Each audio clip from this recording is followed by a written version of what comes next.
Who the hell wants to hear your damn creative ideas? You know, you're just a pain in the neck. Even if you're right, even if you're brilliant, you're just a pain in the neck if you're creative at the bottom, because you're coming up with all these radical ideas that are going to shake up the structure of the hierarchy. And plus, you haven't, indicated your credibility. You haven't demonstrated your credibility to any great degree. So people are going to just write you off they're just going to write you off because it's easier than taking you seriously. And of course, that's what happens in universities. You know, somebody sent me a couple of days ago, an essay that they had written for their master's thesis that was wildly creative, and they were basically told to leave the program and that they couldn't continue. Not in a mean way.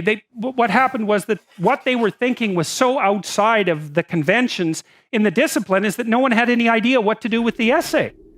So then that's really the lot of creative people, right? They're always stepping outside of evaluation structures. Now, the funny thing is that as you climb up the hierarchy, creativity becomes increasingly necessary until when you're at the very top, it's absolutely vital. And many, many companies suffer from the fact that they, promote conscientious people continually up the ladder, and then they end up at the top with no creative people. But it's hard for the creative people to climb to the top because creativity isn't one of those things that ratchets you up a hierarchy of competence. But creativity is a whole different thing. I mean, partly because how the hell do you evaluate a creative person? You can't by definition, because to have a structure of evaluation means that something has to be done in a tried and true and measurable manner, and that isn't what a creative person does. Like they make a left turn, a 90-degree turn, and they say, well, I'm going to do it completely differently. And so they're cursed with the necessity of putting a foot out into the unknown and making sense of it. And then they're also cursed with the necessity of trying to make a living while they're doing that, which they can't, because you can't.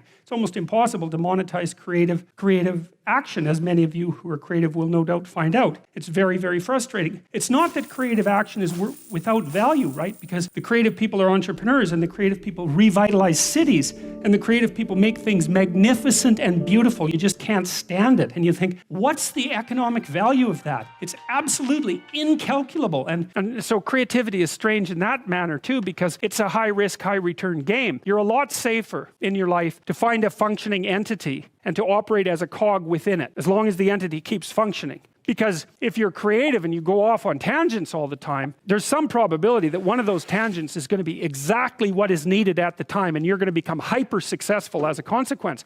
But there's much more probability that even though some of your ideas might be highly valuable, the probability that this is the right time and place for them is extraordinarily low. And if you happen to be a creative person, or if you happen to be someone who's profoundly interested in ideas, you are in a pronounced minority. You can be interested in ideas and you can be creative. Well, that's the arrogance of the intellect, right? That's the thing the Catholic Church had warned about for centuries, is the arrogance of the intellect. They cling to their intelligence, which is more like a talent or a gift, like it's an idol, a false idol, which is exactly what it is, and a very dangerous one, and get cynical about the stupidity of the world and the fact that their talents weren't properly recognized. And that's just not that helpful. But I'll tell you, if you don't use it properly, it will devour you, just like all arbitrarily assigned talents. So the sensible thing to tell anybody who wants to be creative is, that's stupid. You shouldn't do it. It's your probability of success is so low that it's better just to do something sensible. But the problem with that is that creative people can't do that because they're creative. And if they shut down their creativity, it's like an extrovert who's gone to live in an isolated cell. A creative person who isn't being creative, they just wither and die. So they're stuck with it. So